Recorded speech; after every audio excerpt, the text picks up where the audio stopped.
भारत माता की दावणगेरे ಮತ್ತು ಹಾವೇರಿಯ ಸೋದರ ಸೋದರಿಯರಿಗೆ ನನ್ನ ನಮಸ್ಕಾರಗಳು। मैं ताई भुवनेश्वरी और इस क्षेत्र के सभी पवित्र मठों को श्रद्धापूर्वक प्रणाम करता हूं। साथियों, कर्नाटका ने 26 अप्रैल की वोटिंग से कांग्रेस में कोहराम मचा दिया है। मैं आज हिंदी में बोलूं तो चलेगा ना? आज कोई भाषांतर करने वाला नहीं रखा है, क्योंकि मुझे मालूम है कि आपका मेरे प्रति इतना प्यार है कि आपको शब्दों को कभी समझने की जरूरत नहीं रही है। भाषा हमारे बीच कभी दीवार नहीं रही है। क्यों? हमारा दिल का नाता बन गया है। भाइयों बहनों, 26 अप्रैल को जो मतदान हुआ,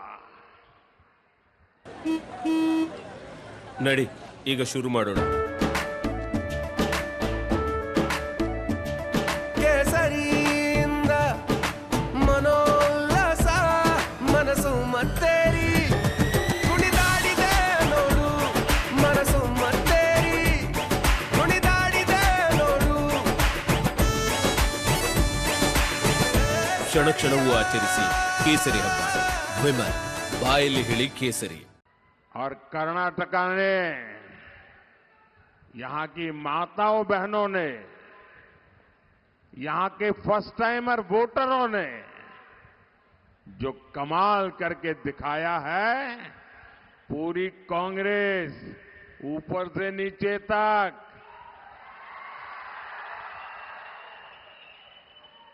बहुत परेशान हो गई है। साथियों, पूरी कांग्रेस इस कोशिश में लगी है कि 7 मई को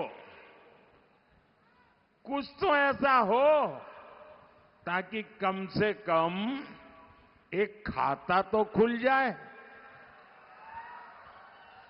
उनके लिए इस बार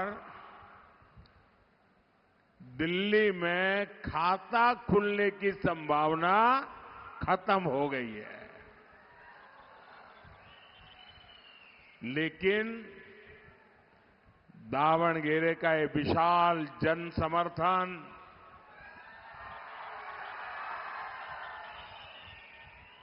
ये बता रहा है कि कर्नाटका की जनता कांग्रेस को उसके पापों की सजा दे करके रहेगी।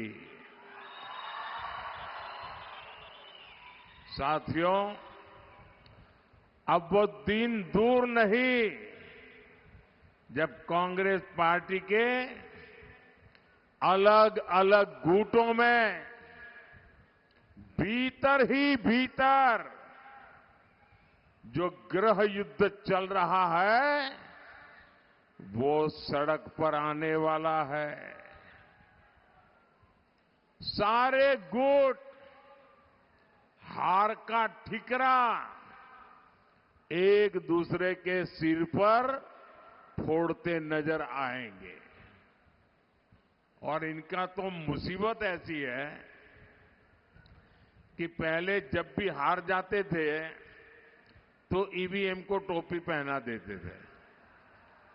क्यों हारे? ईवीएम। डिपॉजिट क्यों गई? ईवीएम। मोदी क्यों जीत गया? ईवीएम। वो दिन रात चुनाव आते ही ईवीएम ईवीएम ईवीएम की माला जपते रहते थे। अब परसों सुप्रीम कोर्ट ने ऐसा चाटा मारा है, ऐसी थप्पड़ मारी है कि अब उनके लिए परेशानी है कि अब तक तो ईवीएम का नाम देकर के अपने कार्यकर्ताओं को मोरल बूस्टिंग के लिए काम कर लेते थे। अब उनकी मुसीबत है, अब ये ईवीएम वाला बहाना भी तो सुप्रीम कोर्ट ने ले लिया। अब हार जाएंगे तो बोलेंगे क्या?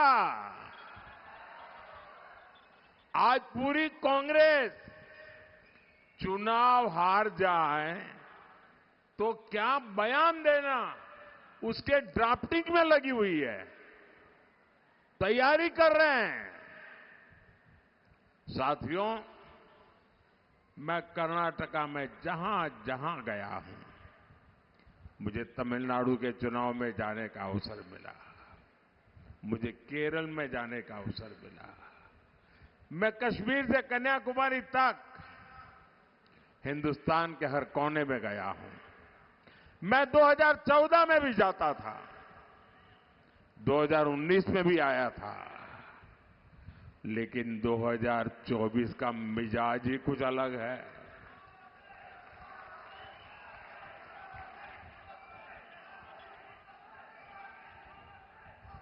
क्योंकि देशवासियों ने 10 साल हर पल मोदी को कसौटी से कसा है,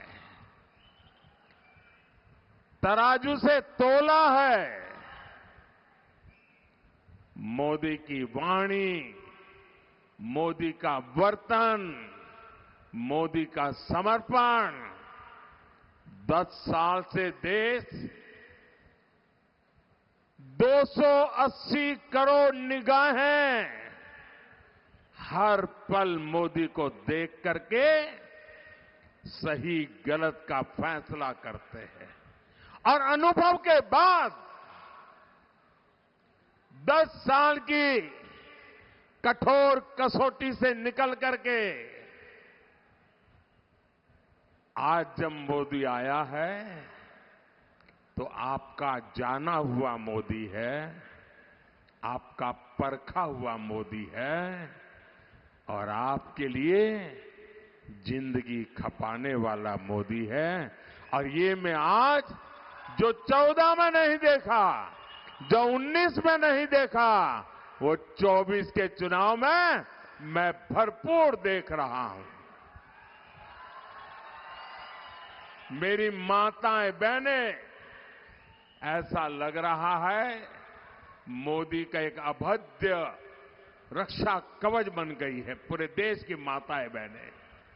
छोटी छोटी बालिकाएं, मैं यहां देख रहा हूं कितनी बालिकाएं ऊपर हाथ कर रही है।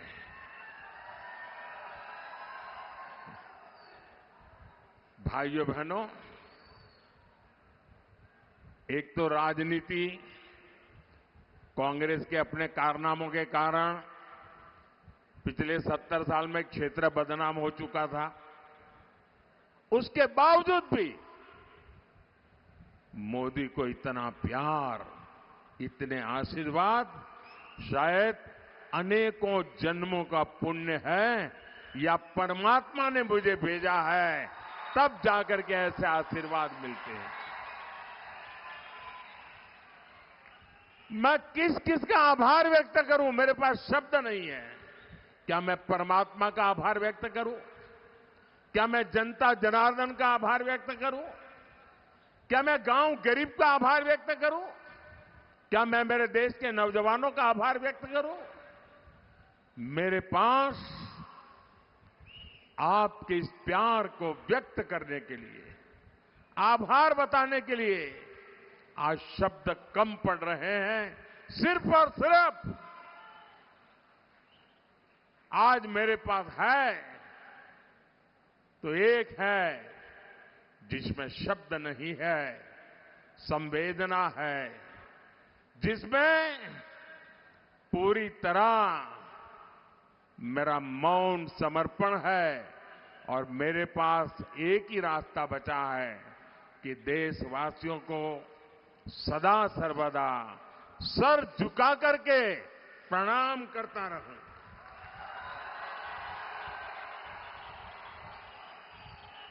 नम्रता पूर्वक ये सर झुकाकर हमेशा हमेशा के लिए मेरे देशवासियों को मैं प्रणाम करता रहूं, उनके आशीर्वाद लेता रहूं और न कभी थकूंगा, ये मेरी गारंटी है। न कभी थकूंगा, न कभी रुकूंगा, न कभी झुकूंगा और हर पल आपके लिए जूझता रहूंगा। ये गारंटी मोदी ने 10 साल आपने मुझे देखा। भाइयों बहनों, आज मैं जहां जाता हूं, देश के हर कोने से, कर्नाटका के हर कोने से एक ही आवाज आती है, एक ही सुर सुनाई देता है। फिर एक बार,